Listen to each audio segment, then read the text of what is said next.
gonna talk about. So we're gonna talk about. So I'm gonna do a series of episode on Pasadena. Okay. You know, like we said earlier, you were asking me who's the audience is gonna be. So it's for current residents or people that maybe think of moving to Pasadena. Because I got to know you through Casio, and you know a lot about Pasadena, and you're not only you do a lot of business there, so you have a lot of inside knowledge. So I figure it's kind of fun, to chat about Pasadena. Yeah. But so it's more for like residents want to live in Pasadena, or they want to move to Pasadena, or businesses that want to move to Pasadena. It could be anything. Yeah, it could be residents, could be business, could be visitors. Yeah. Okay, so I'm just gonna. I mean, you're gonna ask me a question, right? Yeah, it's gonna be a loose format. It's not anything, like a really formal. It just just like a friends chatting about what's going on. Yeah, actually, after I finish recording with you, I'm probably gonna go to Pasadena to do some recording too. Like there's because I was looking online, there's a whole bunch of attractions in Pasadena. Like the Huntington Library, there's like the USC, like Asian American Museum. Right. Yeah. Yeah, Pasadena is a very interesting small city. Before you start, maybe I should do an introduction for Jack. Sure. Because the reason I wanted to have Jack online to talk about Pasadena is because Jack has been the owner of multiple eateries and restaurants and bars in Pasadena, right? Correct. So, yeah, so I think you are a person with a lot of authority to talk about Pasadena because you've been involved in the Pasadena city, right? With a lot of business and with the people, yeah. That's correct. I've been here since 1994. That's 28 years ago, when old town Pasadena kind of just starting up. I think the initial energy was around like 89, 90. At one time. How did it start? Because I know that from what I heard. Sorry for interrupting. Pasadena used to be downtown Los Angeles. Then later on, they moved Los Angeles to where it is now. Right? It could be. Pasadena was one of the earlier settlement from East Coast. People were wealthy. People came out to LA area, Los Angeles area, in the late 1800s, and they start to build their mansions. That's why the Huntington, you hear about the Huntington Drive, the Huntington Library. That's all developed by well-to-do, wealthy East Coast transplanter. And they like the weather here. It used to have a lot of orange groves. That's why there's an orange grove street. LA was probably the city, maybe, I'm just guessing, maybe a little more Hispanic at that time, because they've been here since the 1600s, 1700s, 1800s. So the wealthy East Coast, they're all, white, wealthy, Caucasian, and they settled in Pasadena at first. If you go to the Del Mar metro station, that's an old train station. And of course, downtown, you see a lot more historical buildings, banks, and they look like buildings that you will see in the East Coast. But as far as like Pasadena, we do have a lot of historical buildings that's very unique for Pasadena. You don't see that in Santa Monica, Wilshire, or rest of the LA metropolitan area. So it has a long history. And that's why it's called Old Town Pasadena. It is now a historically registered district, recognized by the country. They call it Old Town. Actually, it's called Old Pasadena. They don't want to call it Old Town Pasadena because they're Old Town Monrovia, they're Old Town something. So there was a movement in the late 80s, when the city initially was going to knock everything down in Old Town Pasadena, because it was a ghost town. It was a place that nobody wanted to stop. It was When was that? You mean in the early 90s? in the 70s. In the 70s, early 80s, it was destined to be demoed and rebuilt. But there were a group of historical preservationists convinced the city to restore the buildings instead of knock them down. So that got Old Pasadena going. And there was Sorry, go ahead. Yeah. no, that's the kind of the background history of What made you starting a business in Pasadena in the first place? Well, I was dating somebody out here in the late 80s, and Okay. I was a West Side person. I was Santa Monica, UCLA, Westwood, Manhattan Beach, Hermosa Beach. I was a West Side and the beach person. But when I was dating, actually my ex-wife now, she lived in Glendale, and she told me about Old Town Pasadena, Old Pasadena, and then we went there, and then there were only a few restaurants on the boulevard. Okay. And most of the storefronts were closed, were boarded up. It was off the radar. It was nobody really noticed Old Town until the late 80s and the early 90s. And that's when they built a movie theater. Now it's Tiffany. There were a few bars. Oh, you mean the Tiffany store? Yes, that was a movie theater. That's kind of small for a movie theater. It's not. It is a small model, but they had like at least 4 screens. And that drew a lot of people here.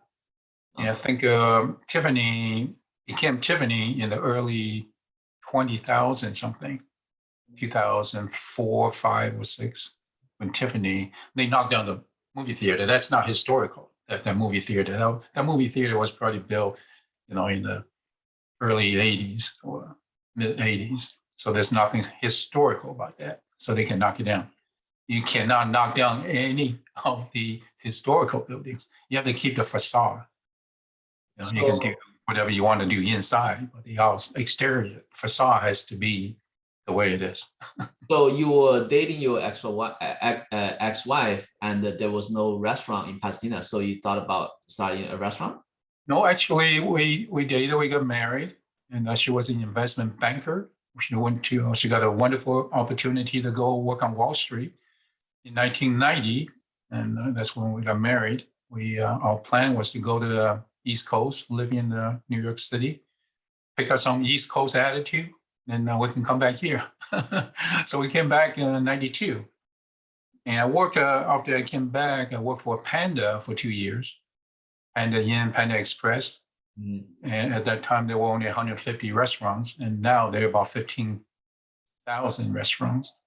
So, but I learned quite a bit from them. And after 2 years, I felt that the internal opportunities to grow with Panda wasn't made available to me. So I decided to do my own thing. Then by that time, Old Pasadena was much more mature. This is the summer of 92. I think Old Town Pasadena always got a lot of exposure from the World Cup soccer game that took place in the Rose Bowl. It was 1994. And all the celebrations were taking place in Old Town. So I go, well, if I'm going to go open my own restaurant, Old Town was definitely a top candidate. But any place that's popular, the rent costs more. So we look everywhere, Glendale, Pasadena, Beach City, but eventually there was a restaurant that they decided to move on, to put it up for sale. So I bought that restaurant and took over the lease and did the very first sushi bar in Old Town Pasadena. So that was How much did 94. How much did you have to pay for it? To buy the business back then, I believe was they asked for 100,000. I think we got it for 80,000, and we took over the lease for another 10 years left on the lease. The lease was valuable. It was an under market lease. The business wasn't profitable. It was a beer place. You So assume it was, okay. was a completely remodeled. Just That was a lot of money back then, right? $80,000 is not a little money. yeah. I mean that. You can buy a condo with $80,000 already. You can buy a house probably. Yeah, relatively, hourly wages was probably about $3.50 to $4. So, so it was a chunk of money that we didn't really have. We had to borrow and take a mortgage out, and You got to refinance from your property. we bought a house up in La Cañada. It has some equity in it, so we took out the equity loan. Unlike since I've been there 28 years, and as my restaurant grow, there were some rumors saying, well, Jack, he's got some Chinese money, Taiwanese money. I got really offended. This is all La Cañada money. This is my sweat and tear money. My credit card and my mortgage and family, trust in what we want to do. And we're completely independent. Unfortunately, our family came to the States too early in 71. Nowadays, seems like everybody will come out. Taiwan or China, the first thing they do is buy a $5 to $10 million home in San Marino, right? Or buy a car dealership. And it's very different back in the early 70s. We all work for what we got. So you opened the first sushi restaurant. Correct. If I remember correctly, then you continue to buy more restaurants, right? Yes, the first since I left Panda had that fast food format, and I know the success of it. So we actually did a concept called Wok and Roll. Wok is WOK. That's Chinese. I'm Chinese. My ex-wife is Japanese. So we did the Chinese and Japanese combo. Now it's very popular. I see many places have since copied that format. I know that other guy, you probably know him. His name is Michael. He did a series of like a wok, whatever, like a volcano. Yeah, his concept is called Volcano. Volcano, yeah. I believe he benefited from my concept, but he's very successful now. All credits to him. He have continued to grow that concept, open up quite a few volcanoes now. There were one in Old Town, Pasadena as well, but they closed down several years ago. I know he stuck to that, and he had built other concept. Very successful person. All hats to him. But I choose to stay in Old Town, Pasadena.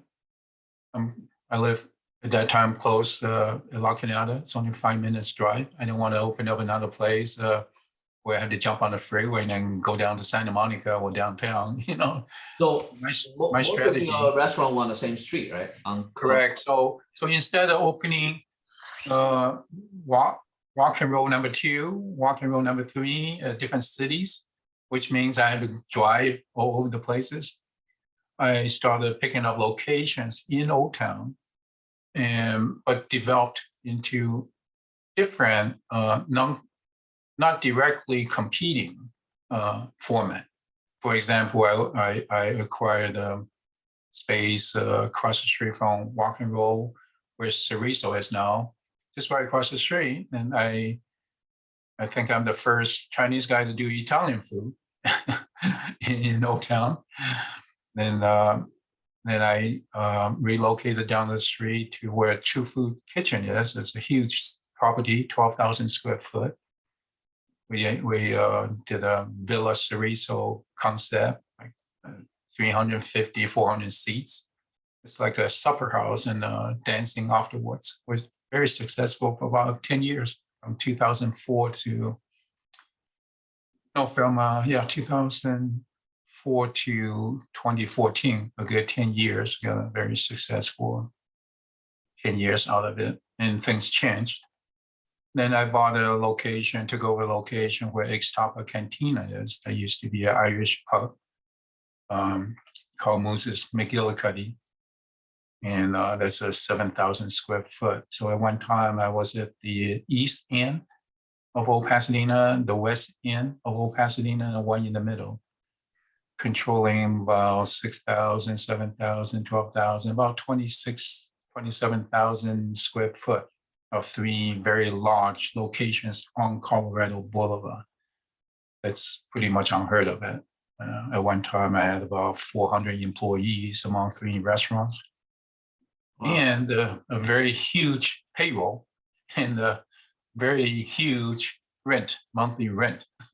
Monthly rent was about 100,000 among all three restaurants.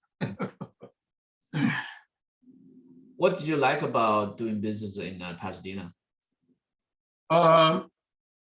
In the earlier days, in the 90s, late 1994 to 2000, it was very exciting. The growth is still relatively new. I was the first Asian or Chinese or the sushi concept. 2000, Sushi Roku came, a few other sushi places popped up, but at that time it was unique. There weren't that many Asian doing business in Old Town.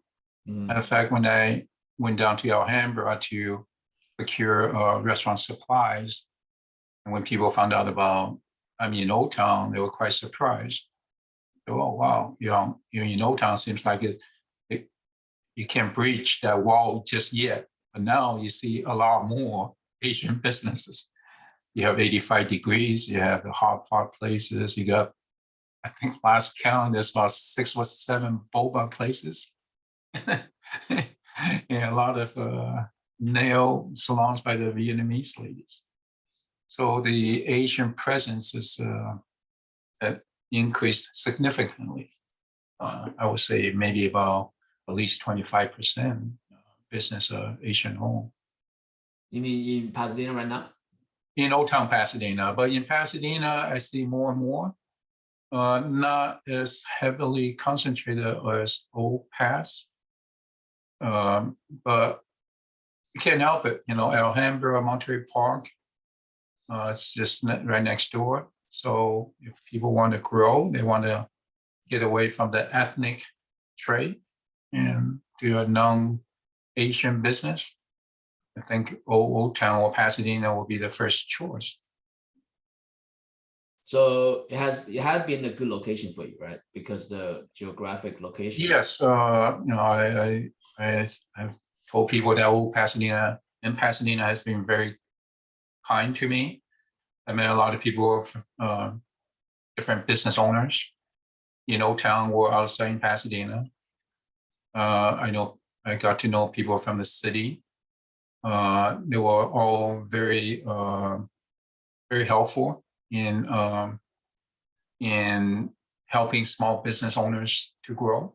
So those earlier years, it was very instrumental for me to continue. The first year was tough. I didn't think I was going to make it, but after that first year, things got easier. And you got credibility. You meet friends. I go to every table to greet customers. I even bought a little moped to make delivery. So people still recognize me as Mr. Rock and Roll. Hey, that sushi guy. It's been 20 some years. So made a lot of friends.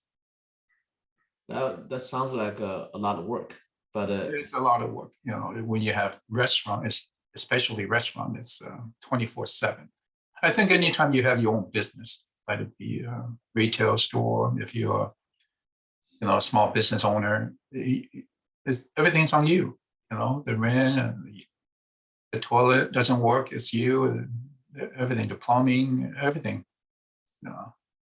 And I enjoyed doing that. I was very involved. I spent 10 years in my earlier career in a big corporation, aerospace engineer. Mm. I can just go into work Monday and leave Friday afternoon, and your paycheck will be there every week. So But what made you want to, to leave the corporate world and build a restaurant business? yes, the whole 80s, I was an aerospace engineer, work on the defense project, or on a supersonic jet fighter. That's a big jump. I mean, what made you want to make such a big jump from If people might or might not know the history of what we went through in the 80s, Ronald Reagan against USSR, the evil empire, Soviet Union. So we were doing a lot of defense buildup. And my background is mechanical engineering from UCLA. I worked for Northrop Aircraft, then TRW, work on the Peacekeeper ballistic missile, which carries 10 nuclear warheads. But I'm not a native citizen, meaning that I was not born in the States. You were naturalized. I'm a naturalized citizen, US citizen. My family immigrated into the United States in 1971. Came here legally. We have paper. We became citizens. But even though with citizenship in the 80s, there are projects, there are defense projects that you are not privy to. That's just the way it is. There's certain projects that's only made available for the natives or much higher technical credential to qualify. So I see the upside limitation to it. You're talking about the security clearance, right? Correct, yes. I have a secret, but to get to a certain project, you need top secret or extended background qualification. So, when you feel there's a limitation, and I just start to think that I'm still young enough. Is something else I can do other than stay in aerospace and work until I'm obsolete? Because that's a very, very unique program. How old were you when you started your first restaurant? I think I was in the mid-30s. Still Okay. relatively young, I guess. You still think you can build 1, 2, 3 and continue to build, which I did, up to 3 pretty good sized restaurants. I mean, this is not like the 1,500, there are restaurants that's 1,000 and 1,500 square foot that seats 30, 40 people, right? And they're the big, like Villa Sorriso, that was 12,000 square foot. We can see 400 people for dinner. Mm-hmm. And afterwards, we got about 1,000 people coming through for the entertainment and dancing. At one time, I counted, I have 80 people working. Wow. Friday night, Saturday night. So that's the scale of the large size restaurant. And that comes with big headaches too. How has Pasadena changed during the years? Oh, Pasadena obviously matured a lot more. 2000 after the Y2K thing, it seems like, you went from 99 and 2000, it's like 21st century. Everybody had humongous expectation. Then the dot-com burst. It was a crash in tech, right? Mm-hmm. Then people got a little more realistic. And then the real estate boom for a while. I think there's some other crisis in 2003 in Asia, and then in 2008, the financial crisis happened here. So there's growth and there's setbacks. And during all that time, Pasadena itself, all the business growth, I would say, had to be in the old Pasadena area. You have the South Lake that was pretty quiet until they redeveloped South Lake and they redeveloped Paseo. So all those projects add more to Pasadena. Mm-hmm. Then I've noticed the last 10 years, the explosive growth in residential. Mhm. They're building so many condos, townhouses. High-end condos, yeah. Yeah, everywhere you look, there's another project, and mostly a residential build outs. So where I will have to think the population growth been increasing year after year, and they're still building. There's one project north of Old Town Pasadena.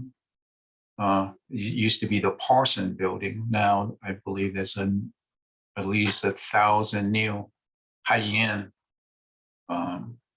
condo units that's ready to move in. So I see more build out in Walnut. So the growth continues. So when you were in the restaurant business, yeah, who are where are most of your clients coming from, like your patrons? In the earlier years, Old Town Pasadena was like the only destination in the area. This is before Glendale developed the Americana. This is before I think Rancho Cucamonga developed a shopping center there. Victoria Garden, yeah. Victoria Garden, right? Victoria Mills, yeah. Yeah, this is before South Lake. This is before Paseo renovation. This is before Alhambra Main Street. This is before downtown. Downtown, there was no downtown in the 90s, leading into early 2000s. Old Pasadena was like the only place for the San Gabriel Valley residents to come. You know, out in the west side, people go to the 3rd Street Promenade or Century City. That's the only open air pedestrian friendly place to go in old town, Old Pasadena. There's many restaurants and sidewalk dining. That's very unique for the STV area. But we enjoyed many years of monopoly until everybody have learned the success of Old Town and like Americana. It's an open mall, right? The Grove got redeveloped. So there are many competing destinations now, open air. I think there's another development in Brea. It's all mixed use, open air, walk friendly, shop, live, office combination. So each new development have taken a piece out of Old Pasadena, and Old Pasadena still really hasn't changed in the last 20 some years. There's no growth. You can't build anymore. So I've seen the decline of the businesses.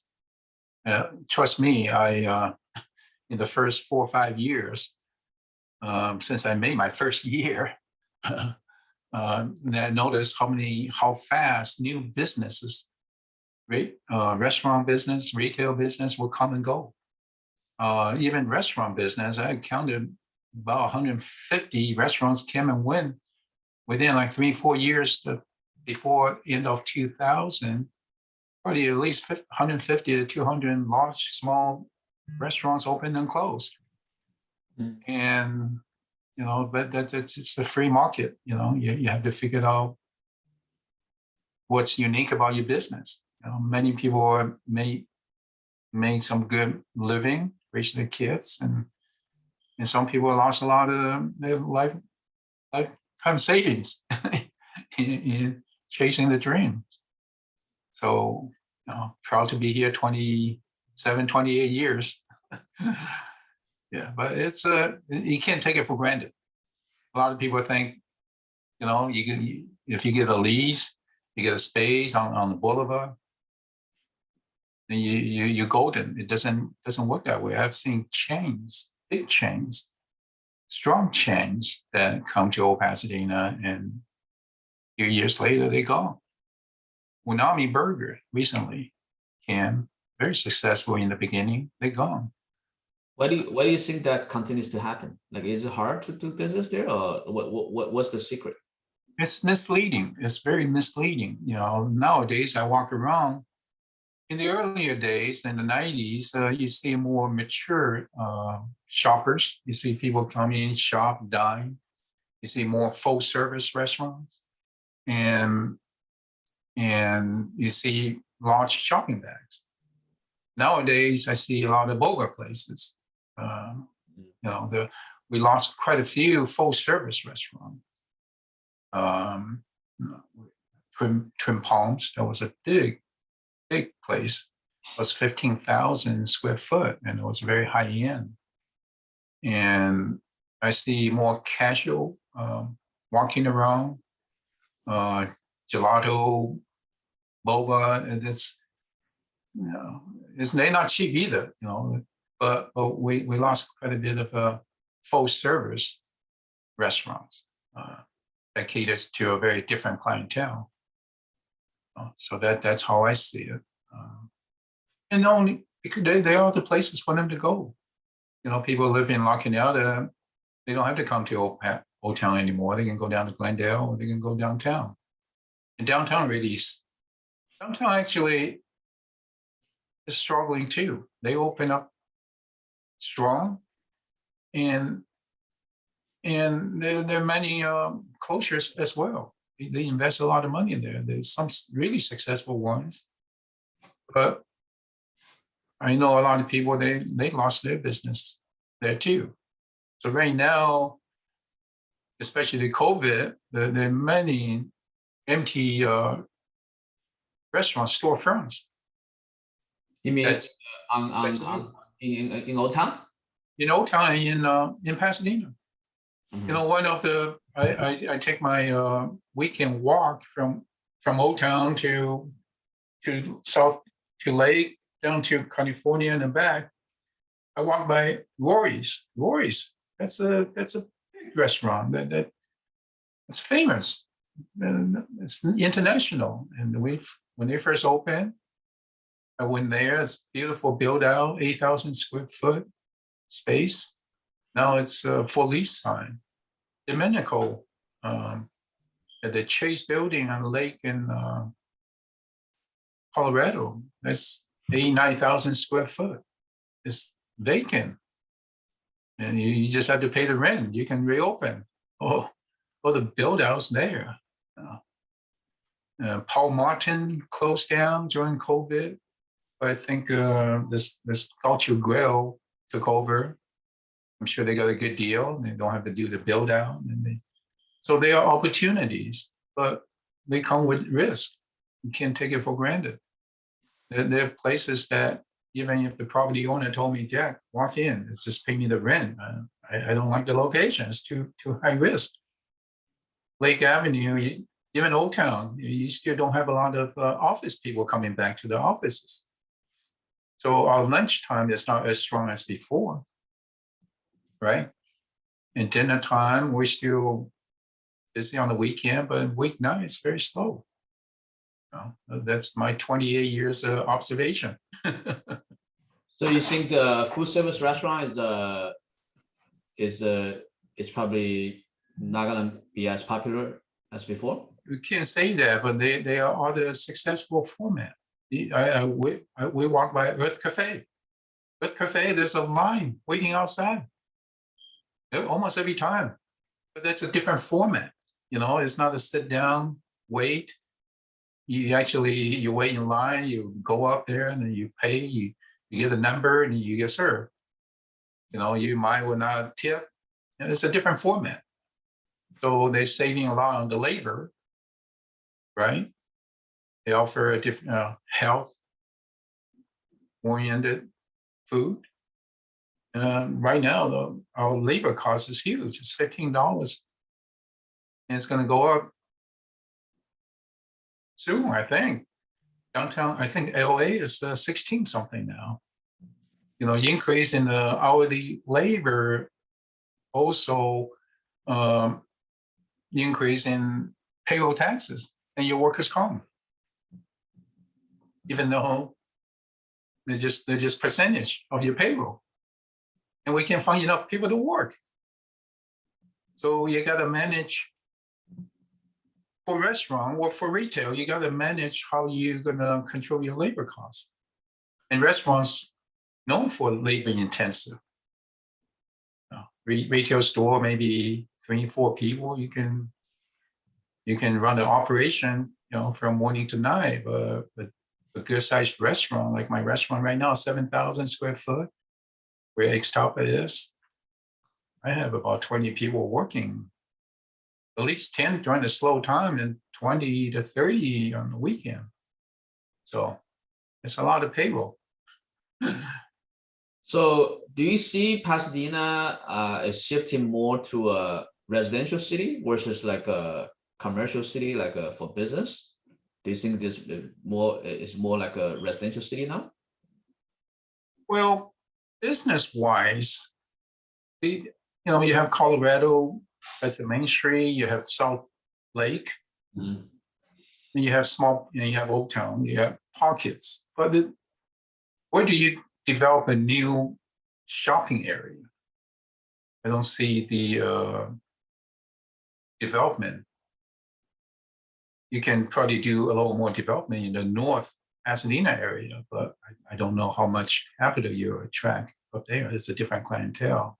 You're saying no space for new development. Yeah, I don't see a huge, gigantic one.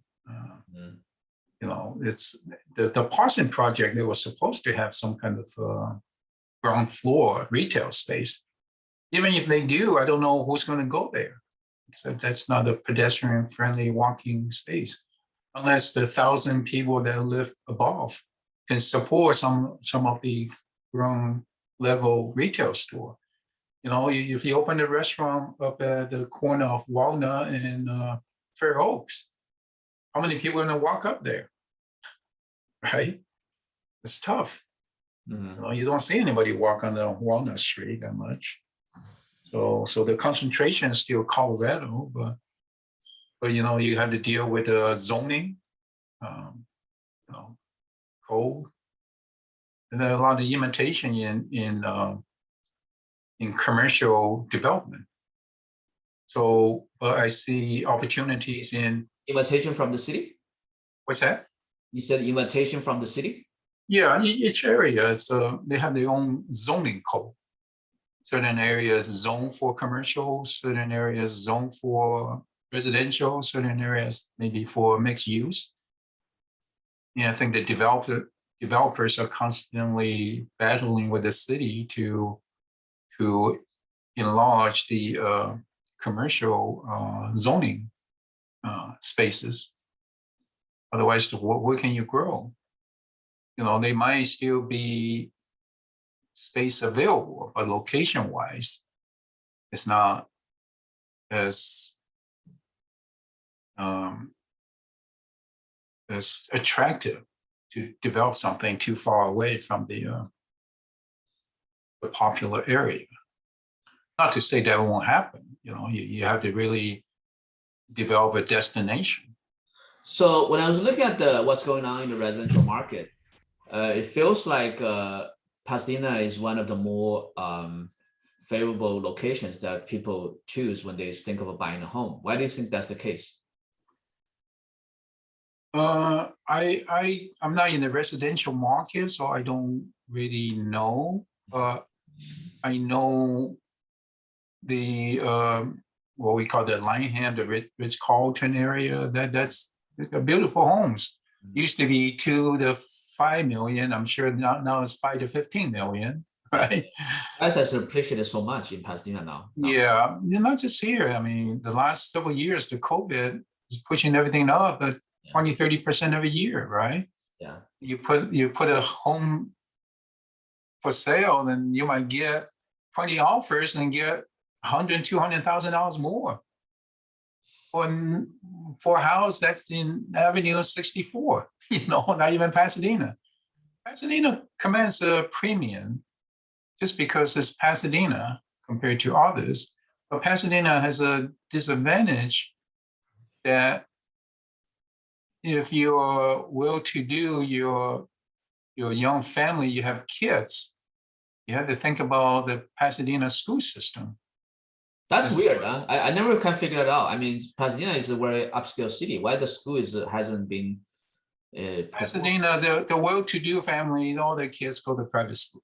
So is that the reason that the public school is not that good? You need to understand the history of Pasadena, and this is going to be a little. I need to be a little more diplomatic. In the probably in the 70s, the busing. The United States went through this busing thing that to fully integrate all the schools. So busing meaning bus the rich white folks to the schools up in the North Pasadena that's predominantly African American. Okay. Some people might not like that. So Pasadena, you have, I think there's 3 high school, right? You got Pasadena High, you got Merrill, and then you got another very famous school. That's all in North Pasadena area, north of the freeway at least. There's a very, very big difference in the north of the 210 and the south of 210, right? So all of a sudden, if your kids got to be bused into an area that you're not 100% comfortable, it's not just Pasadena; it's many other cities too. Busing is a big topic. It's, Boston, many areas. But then now, so the private schools pop up everywhere, not everywhere, but more prominent. And they're not cheap. And I believe those private schools, 20, 30,000. That's how much it costs to go to UCLA. Yeah. But I live in La Cañada for years, and La Cañada actually commands a premium because their public school is so well renowned. It's always like top 10 or top 20 in the state, along with South Pasadena and San Marino. Those are public schools that you don't have to pay 20, 30,000 for each one of your kids to go to a private school.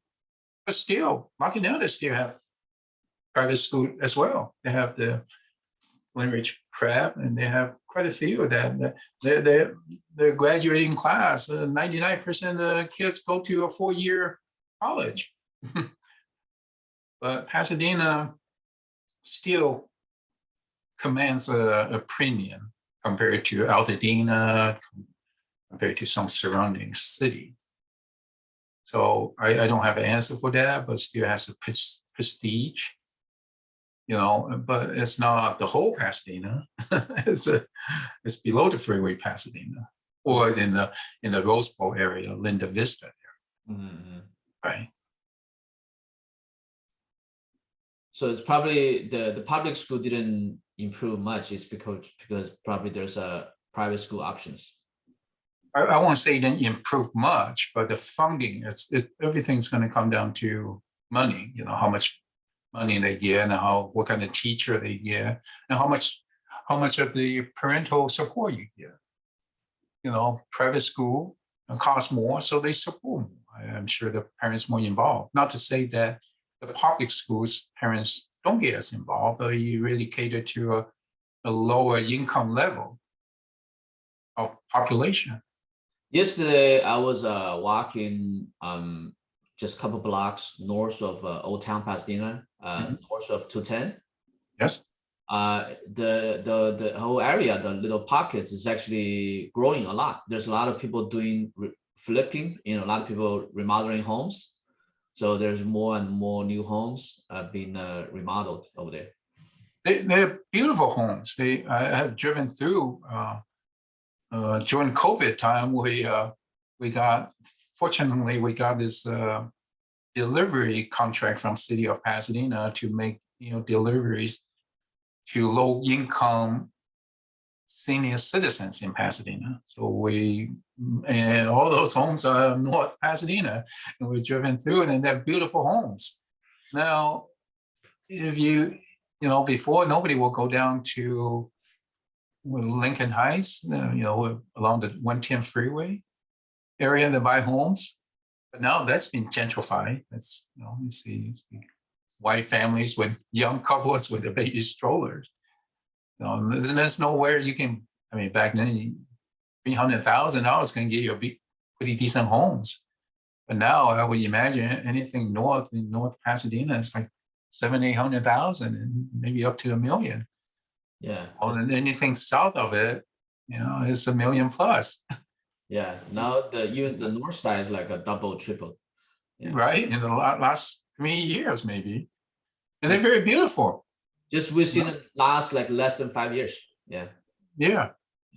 And they're beautiful homes. And if you want to fix it up, it's craftsman homes. A lot of hidden treasure. So I think that's why people are investing and hoping the property value will continue to grow, but it might not be 30%. That's not achievable. So another reason Pasadena is more popular, it's also probably because it's close proximity from Los Angeles, from downtown, right? I would think so. You have the 110 freeway that leads right into southern part of Pasadena into Old Town. You have the metro station. The metro actually has several stops in Pasadena. You can actually live in the eastern Pasadena area, go to a metro station and take the metro downtown if you're working downtown without taking the freeway, which was horrible before. But the proximity to downtown, and also, it's not too far from the Burbank Airport.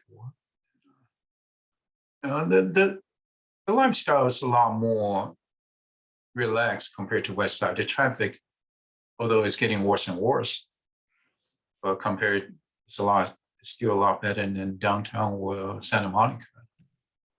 We do have a traffic jam now. Whenever the metro train crossing Del Mar in California, it should have made that underground below grade. There's one area every time when I drive from Los Angeles and when I try to get to West Covina, there's one area you got to get off the freeway and get back on the freeway again. So I don't know. Which freeway? I don't know if that's just something wrong with my GPS, or did they ever connect the freeway completely from I forget the street. So I think from 110 to 210. There's a section I gotta get off the freeway. Yeah, 110. Yeah, 110 is known for that's the end. Then you got to go through Service Street. Yeah. You got to take Arroyo, and then you got to connect to 210. That was the 710 extension that they were. South Pasadena fought against the freeway extension for 20, 30 years, and they won. The freeway was supposed to connect it from 110 all the way to 210. Yeah. But South Pasadena didn't want to have that. So I think it was a battle for like 30 years. So it's not going to happen anymore. So yes, there's no direct connection. So Casio told me that you had sold your restaurant. Did you sell all the restaurants? It's in the process of negotiating. Oh, okay. So it's not we're not supposed to talk about it. Yeah, let's skip this part. It's not public. I'm planning, after 28 years, I have to think, when do I call it quit? I'm much older. I don't have the energy or the drive to stay till 1:30 in the morning. Restaurant is a demanding business. Yeah. Very demanding. Yeah. I work in a restaurant too. Yeah. It's like it's not a 9 to 5, definitely. Yeah. So I'm looking at, learning from what I know from the restaurant business and my technical background working in the aerospace, and trying to come up with some technical solutions to help the restaurant industry to give them at least a chance to succeed. Every day there will be, everybody want to get into the restaurant business because they don't know how difficult the restaurant business is. If they don't know, they probably don't go. They never would have gone in. Because all they see is how busy the restaurant is. People waiting. Place full. Okay, they go, I can do this. my mom's cooking is better than this, right? And they have no idea what's behind it. Yeah. They have no idea the people in the kitchen, how many people in the kitchen cooking away. And if one person in the kitchen didn't show up, your kitchen is all messed up, right? So they don't see the complexity. They just think, oh, my mom's cook recipes better than anybody's. Then I love the line. So, well, you have to hire the right people. Yeah. And Restaurant. I go, really? After 28 years, I haven't figured that out. I have to hire the right people.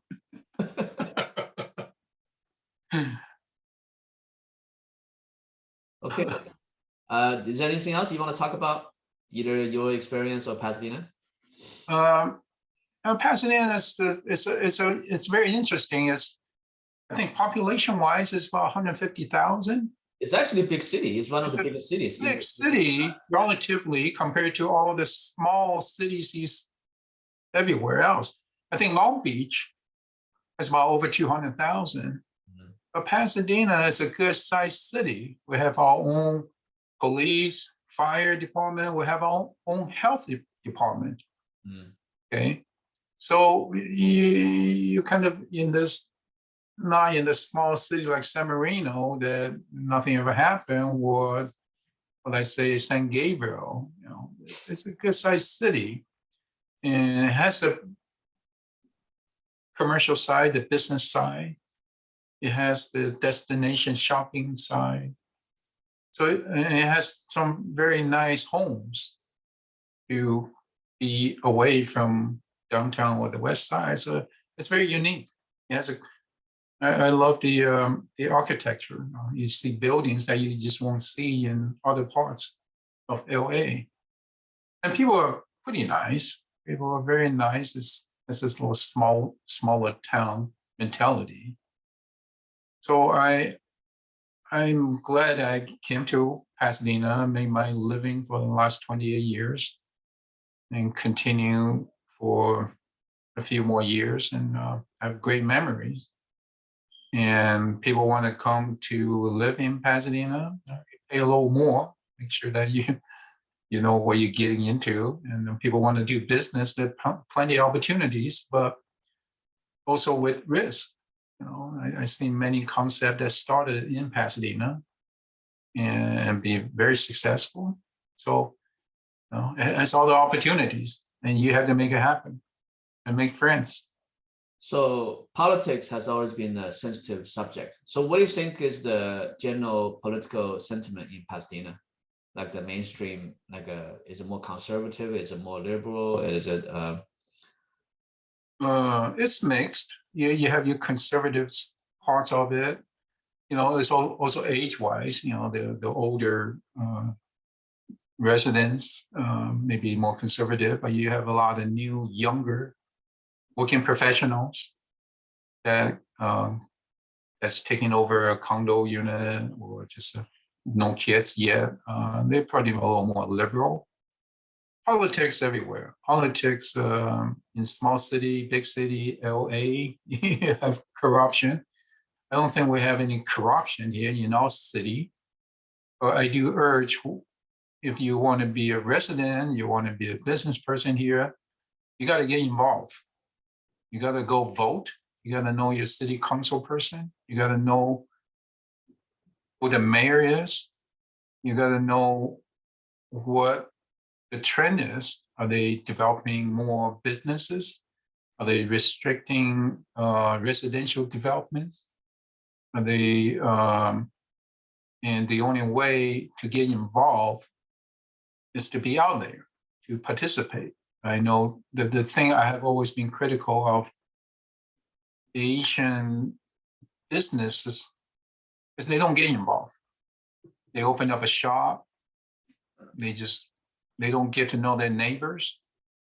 Maybe they're making too much money, they don't need to get to know their neighbors, but I found them to be very, very isolated by choice or what have you, and they're not connected to the community. I made a point to joined the business association. I'm on the parking commission.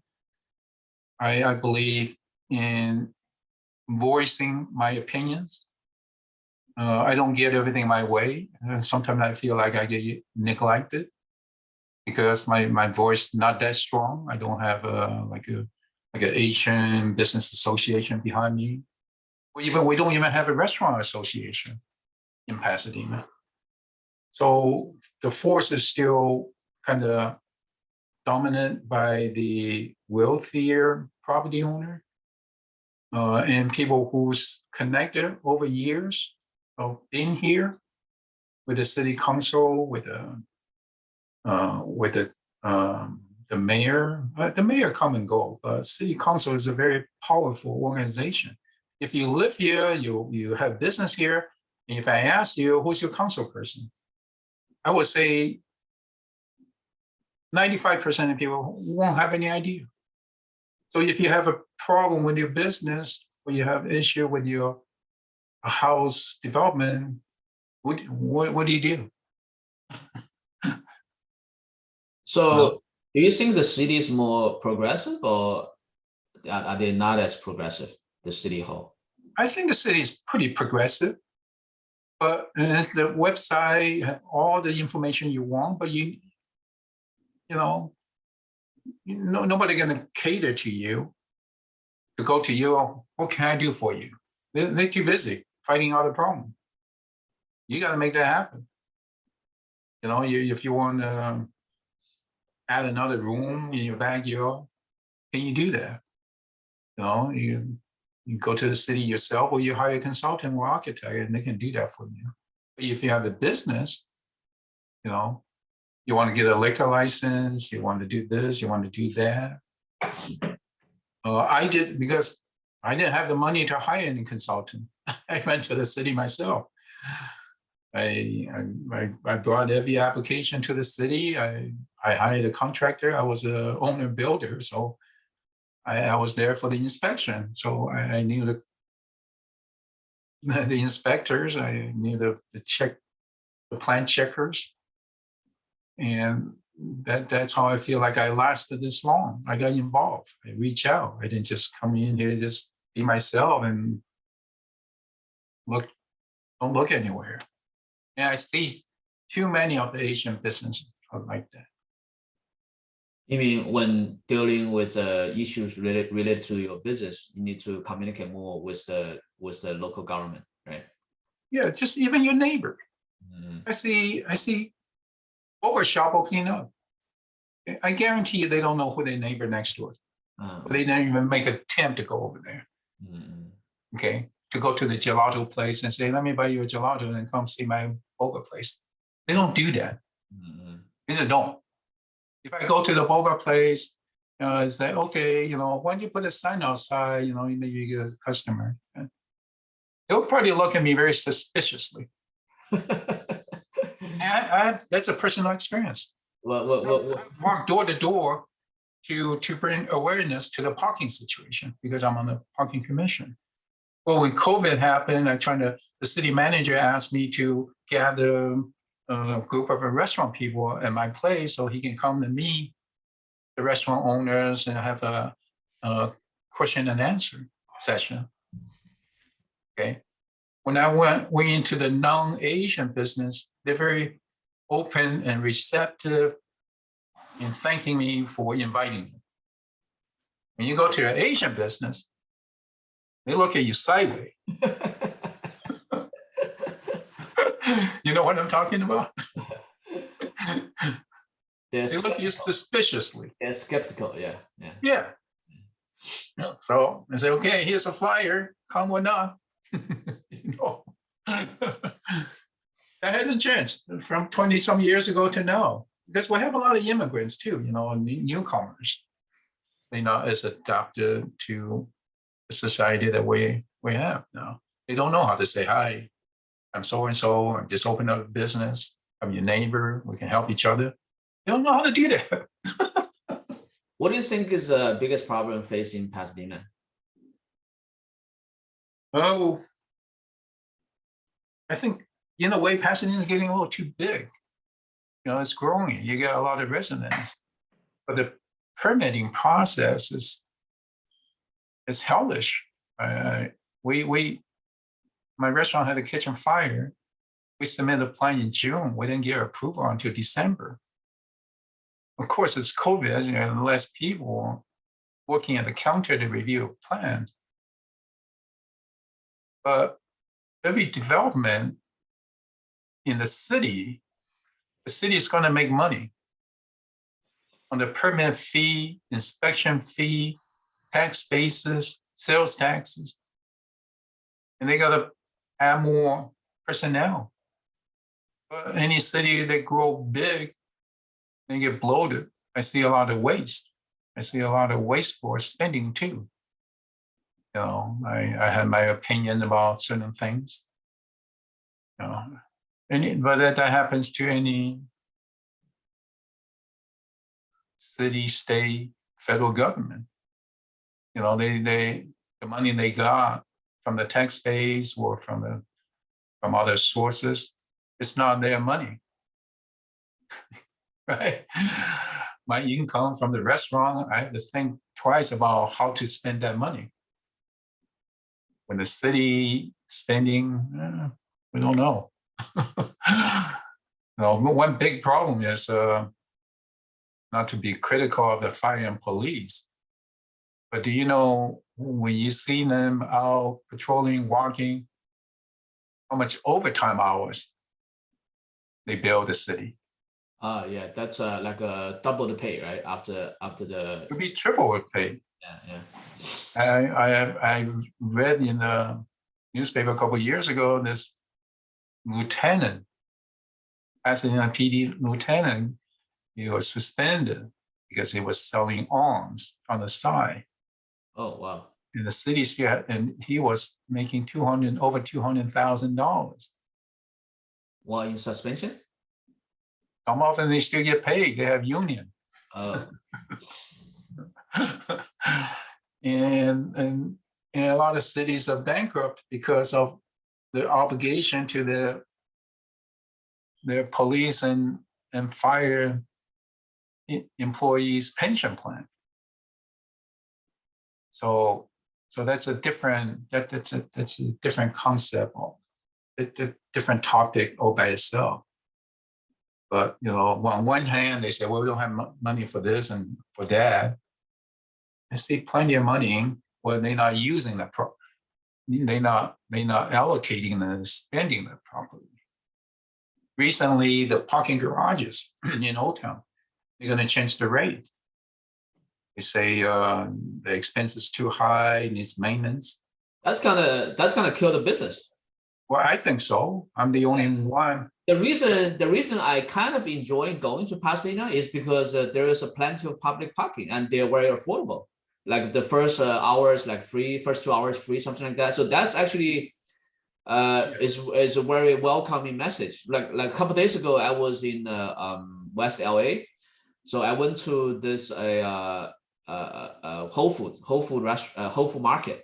So I was driving by, so on the sign it says parking. Then I go in, I found out I need to pay $2 just to park there and shop at Whole Food. So for experience like that, I'm telling myself, I'm never coming back to this Whole Food market again. It's just $2, but that makes a big difference. Right. Yeah. We used to have 90 minutes free. Yeah. Now you're gonna have to pay as soon as you get in. That's a bad decision. That's gonna have some kind of negative effect to the business of Old Town, I think, for sure. And I was the only parking commissioner that didn't vote for that. There are other reasons for changing the rate, increasing the prices. I don't like how it was decided, how it was discussed. So to me, there's always been some power behind the scene. Things get shaped already. But that's the city politics. Yeah, that decision is very short-sighted. Yeah. Yeah, and I hope everybody will survive. And and relatively, Pasadena's parking is not as bad as downtown. Obviously, you go to downtown, you expect to pay $10, $20, $25. But when I go to Beverly Hills, they still offering 2-hour parking. Yeah, the parking situation is one of the I think it can be considered one of the selling point for Old Town Pasadena. Yeah. The city, their approach is just like many other cities. If they want to do something, they'll go hire a consultant. Mhm. They'll authorize 50,000, 100,000, hire a consultant, do some study. So they say they did this and that. To me, that's all BS. A lot of times it's just common sense. They hire the consultant so they can cover their ass. They did something. Okay. And every time they say this study and that study, I say, I'm a business owner. And they never came to me to ask me. They should give the money to you. Give you 50,000, let you consult. I could have told them, if you want to raise more money, increase the rate. You don't need to pay a consultant for that. Yeah. But they need to pay the consultant. So they say they did their due diligence. It's recommended by the consultant. I'm sure the consultant costs at least 50,000 to 100,000. That's probably the low end. Yeah. Right. So there are the things that I question. But at least I have a voice. I'm on the commission. Okay. And I get an interview on TV during the COVID time. People ask me about business. How do I survive all this? I can only be honest. I don't want to be a quiet Asian, just go along with things. I have a mind, I invest the money, I have a stake in this. So I will always want to have my voice to speak up. And when you have the right to speak up and you don't do so, that's your loss. So whoever want to come to Pasadena, get involved. Yeah. I'd like to see one day Asian mayor, Chinese mayor. I think there's one Asian council person In Pasadena right now? in Pasadena, Okay. Japanese American. Okay. And if you go to PCC, you're going to see a lot of Asian kids. Yeah. I'm proud that we have one Asian American council person. We have our health department director is Asian American. But at the highest level, Asian don't get the call just yet. PCC is a tough school. It's got 30, 40,000. There's some rumor that they're going to change that to Cal State. Mm. It's huge. Yeah. And we got Caltech. Pasadena has a lot of wonderful, wonderful, positive attributes to attract people here. JPL, Caltech, there's a lot of brain power. Einstein used to be there. Mm. It's beautiful there. And many people have made many successful businesses, restaurants. I made my living here for 20 some years. I'm thankful, but I don't know. Maybe I'll stay in Pasadena. Maybe one day I'll run for the mayor. I don't know. Yeah, you could. You be involved in Pasadena for so long. Yeah, that's a great asset that you have that may be benefiting for the city. Yeah. I have no fear. And I say, if I ever become a mayor, the first thing I do is the Rose Parade. I will walk the parade. I'm not going to sing in the car and wave. I'll walk with everybody. That's the difference. Mm-hmm. Okay, so to go for that. So the Rose Parade, is it still going strong? Yeah, it goes to Colorado Boulevard every year, except last year. Oh yeah, they canceled it. It was canceled last year. Rose Bowl was canceled too. So But this year, the Rose Bowl came back again. I mean, the parade came back again, right? yes, the attendance was less than the before. But yeah, it's good that we brought activities back. I hope this COVID thing will diminish. It will never completely disappear. Then we'll have to learn how to coexist somehow, I think.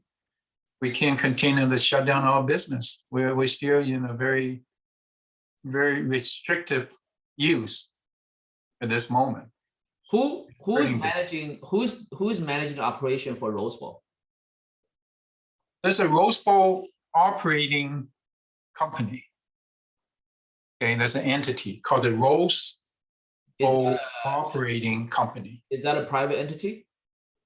Yes. Well, the city is always a government entity. It's owned by city? Is the Rose Bowl owned by the city or by a private company? I believe Rose Bowl is city of Pasadena's property. Okay. The city enters this contractual agreement with a Rose Bowl operating company, which could be nonprofit or could be for profit. I don't really know. It could be a nonprofit entity. Okay, but did you know that that entity sued the city? Because last year, when they canceled the Rose Bowl, there were two teams that was destined to play in that. Then they took the Rose Bowl to Texas to play there. So there was a dispute about who owns the Rose Bowl. Yeah, That's a major drawback. The Rose Bowl, if they play it right, that could be a big treasure to the city of Pasadena. Just look at Inglewood. A couple of days ago, I went to a Sophie Stadium. Mm-hmm. It's so beautiful. It's like, do you know how much economy, how much money is bringing into Inglewood just because Sophie Stadium? But again, you need to know the history. Yeah. The Linda Vista Association, very strong. They don't want. They think Rose Bowl has too many activities already, because every time, Rose Bowl is in a very wealthy, rich, influential area. Upscale neighborhood, yeah. It's different than Inglewood. Yeah. Inglewood say, we're going to bring you a lot of money. You can have, if you can squeeze 3 cars in your front yard, which you don't have grass anymore, you can make $300. Yeah. You say, yes, okay, bring the stadium here. Yeah. Here, it's like, we don't want it in our backyard mentality, right? They tolerated UCLA games, they tolerated the concerts, and there's a restriction. How many events you can have. Wow. Years ago, the business community in Old Town were trying to solicit an NFL team, the Raiders, to come here, to stay here, rather than go to Vegas. Yeah. Yes, that would be incredible. Yeah. Boost in the business community. That's what Pasadena needs. Pasadena. If you live over there by Linda Vista, you have a different opinion.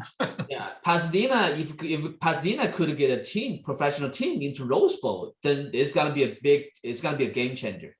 Again, you have many influential people live in that area, and they don't want that kind of activity. There's just too many hurdles, too many obstacles. Yes, yeah. So you have to understand the background. So a lot of people ask me, how come you have a beautiful stadium?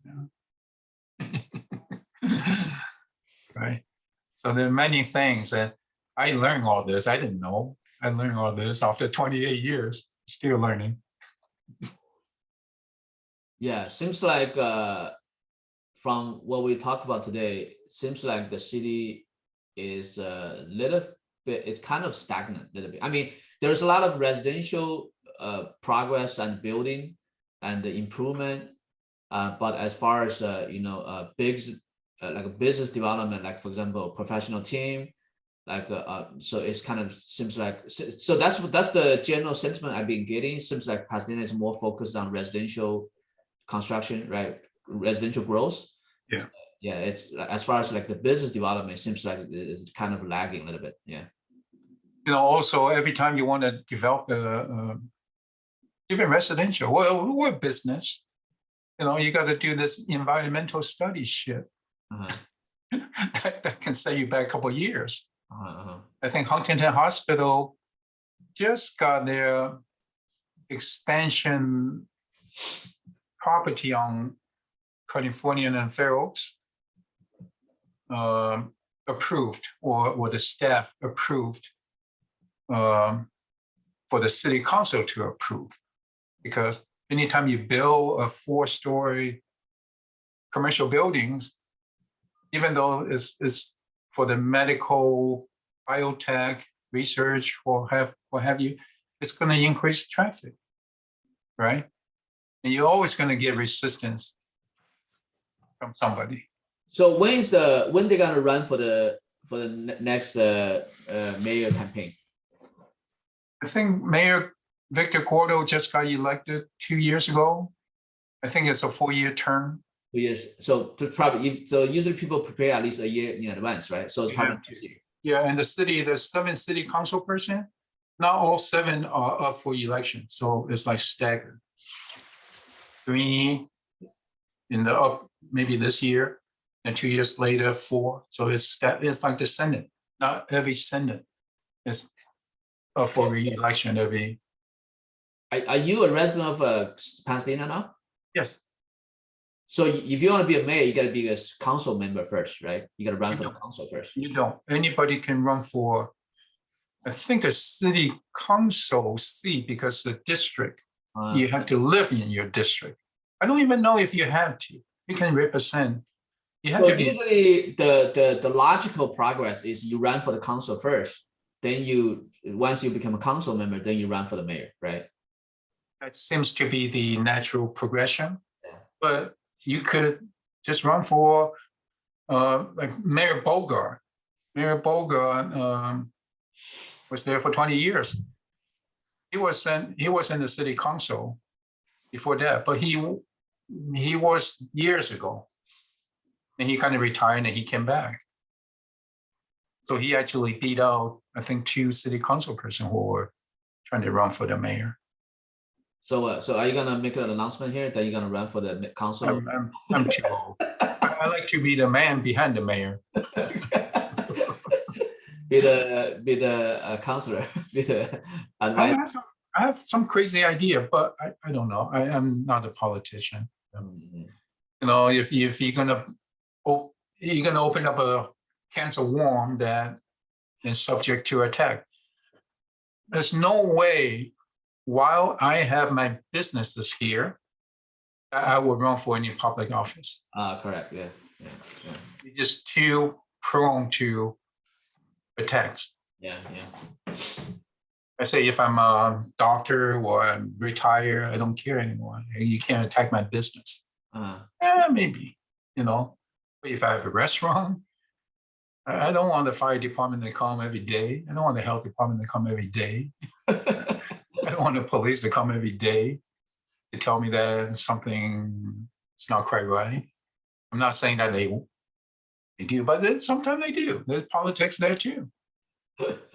Over the years, I felt that I've been picked on. So. Do you want to talk? I mean, I know we've been going on for a long time already. If you don't, then we can just we can just finish it. But if you do want to talk a little bit more about from the Asian business owner's perspective, like your experience from owning a business as an Asian business owner. Yeah, well, I think I touch up on that. I think the Asian business owners are very fragmented. They don't know how to work together. They don't socialize with each other. The only person I know in Old Town Pasadena is David Liu. He owns the Beer and Claw. He just opened up the shabu shabu place. That used to be a little chic, right? I mean, I met him. He grew up here. He went to USC. we met and we visit each other's restaurant.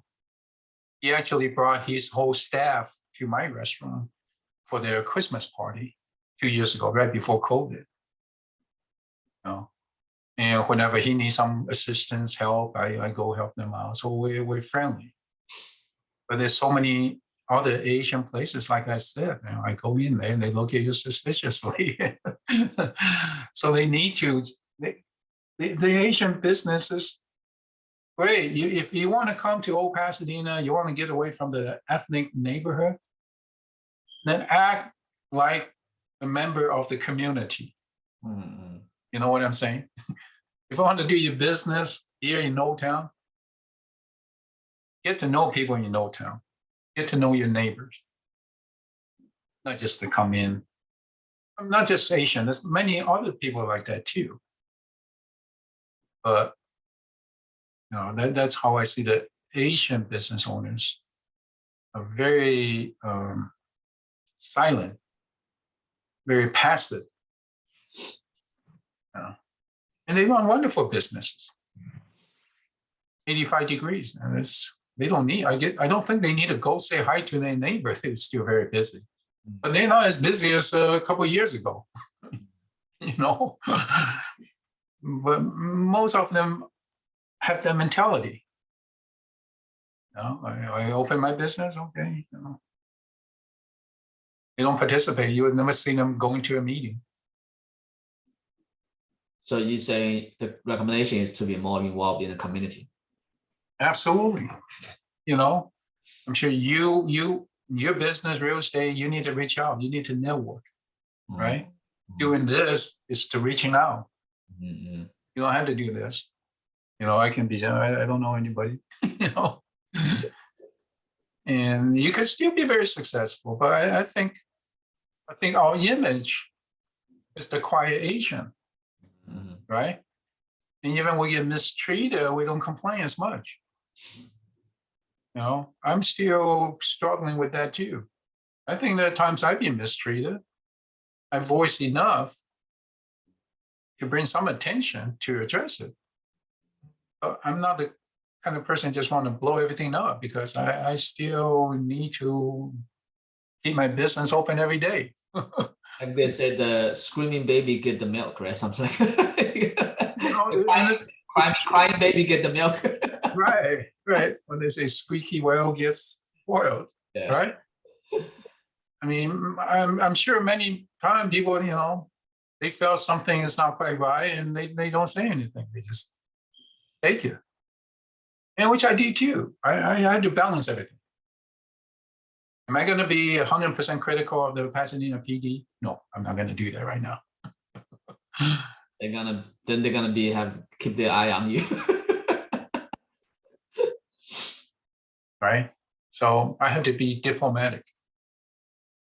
You know, but I say enough, and restrain. But at least people know who I am and know I will speak up. They have some issue, they come to me, I always have time for them to help them out. And the times that they don't want any help. So do you think that there are some future opportunities in Pasadena? What are some of the future opportunities in Pasadena? Business-wise? Yeah, anything, yeah. Oh yeah. I mean, right now, hell, there's so many empty stores. Oh, that's a good point. So that's a good time for any brand that wants to establish a location, right? Because potentially you can get a good rate as well, right? Yes and no. Some depend on the location. You know, there's some property owners are very greedy. Mm-hmm. They think their property is worth a lot more. Yeah. So if they're not financially in a distress, then they're probably gonna. Right. It's all, you know, give and take, supply and demand. How bad you want this location, or how bad he wants to lease this location out. Yeah. But they are opportunities. You know, I see full built restaurants recently built. Domenico, it's only 5, 6, 7 years. There's probably a very new kitchen in there. But do you like that location? You know, it's not going to be cheap. 8,000 square foot, at least $3 to $4. That's 30,000 plus triple net. How do you think the economic development of the department of the city is doing as far as getting new business into the city? They all say the right thing. Mhm. We're here for you. And I don't feel it. Okay. Yeah, I had a very good business concept. There's a Tesla supercharged station Okay. in Pasadena in the Marengo parking structure. Okay. I have a Tesla. I go up there and then supercharge against 30, 40 minutes if you 200 miles. Mhm. Everybody's sitting there waiting. I say, what a great opportunity for a coffee kiosk, Mhm. right? You have a captive market there. They have to be there for 30 minutes. Yeah, it's like what they say, airport business. You have no Yes. go but to spend money there. And I want to get an Airstream, Airstream, nice futuristic looking one. Just Aerostream. Yeah. Airstream, yeah. Like a coffee kiosk. And I see that it's all day long. Then I found out from the health department that's considered like a food truck. So you have to move every hour. You can't stay there for more than 1 hour. So you got to move. But I see other food trucks, then they stay there for hours and hours, and there's no enforcement. Okay.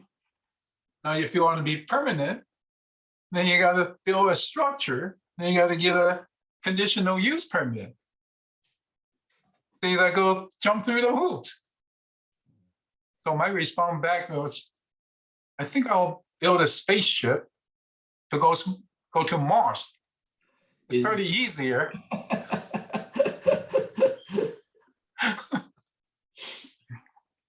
So, but right now they say, I think the Langley Theater is going to go through redevelopment. Mhm. So the business development department is working with the Langley Theater people to find them another location. Seems like they care about larger business a lot more than small businesses. Yeah, that's always the case. When you have Yes. when you from big money, then they're gonna pay more attention. Yeah. So don't ever believe we're here for the small businesses. They say that so you can go vote for them, or they can say that we're doing all this for the small businesses. But the big business always going to cut in line in front of you. Mhm. But that's not just Pasadena, it's anywhere. Mhm. And then you got to make that noise. Right? You got to be that crying baby. Yeah. But you don't want to cry so loud they put a bag over you. Like we're in a democratic country, so They put you in a closet, So everything's a balance. So, yeah, so I generally have very positive, experience with Pasadena. And we'll have area of improvements. So, or the newcomer, I put in my time and my due. So the next wave. So the sentiment I'm getting is usually, when you talk about certain cities, right? They have this main driver, right? For example, if you talk about Orlando, oh, Disney World. If you talk about Anaheim, oh, Disneyland. If you talk about Big Bear, it's skiing. So it seems like Pasadena doesn't have something like that. The home, the something like.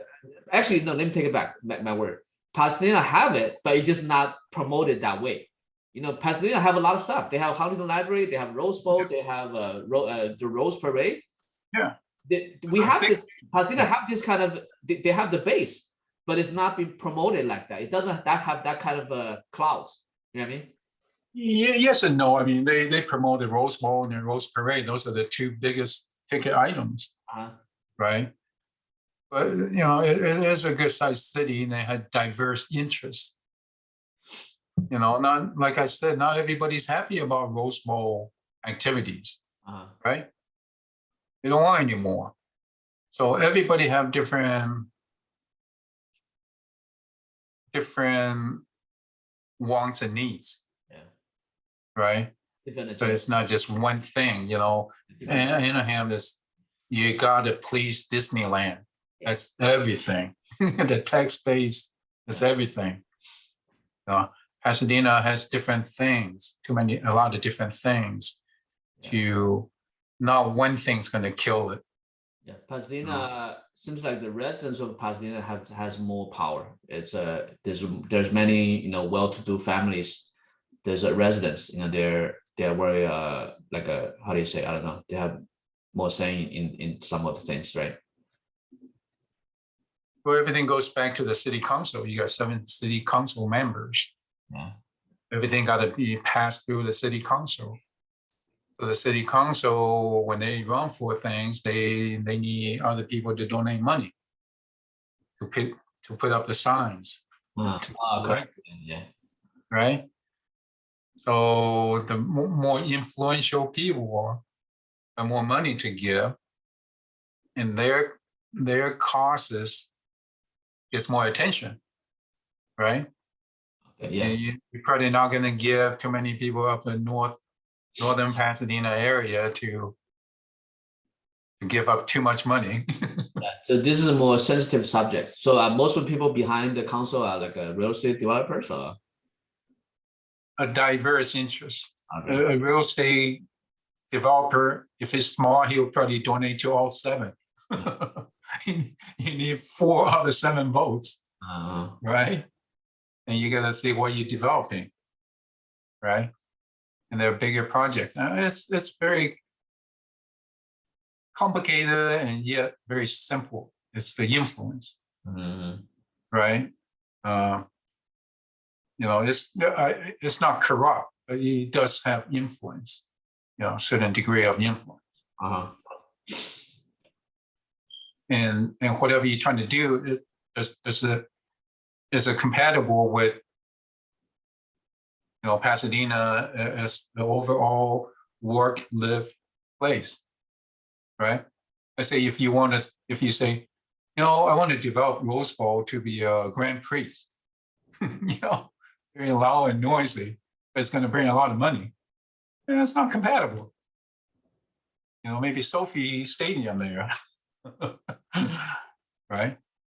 It's just different. This is a more mature, more settled, and some areas a little more conservative.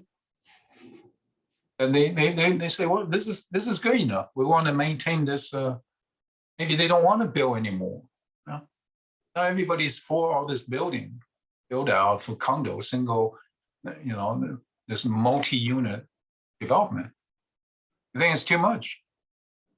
So what do you think is the best next big move for Pasadena? It's not meant to be a serious question, just out of curiosity. I personally think it's too much growth. Too much growth? Yeah.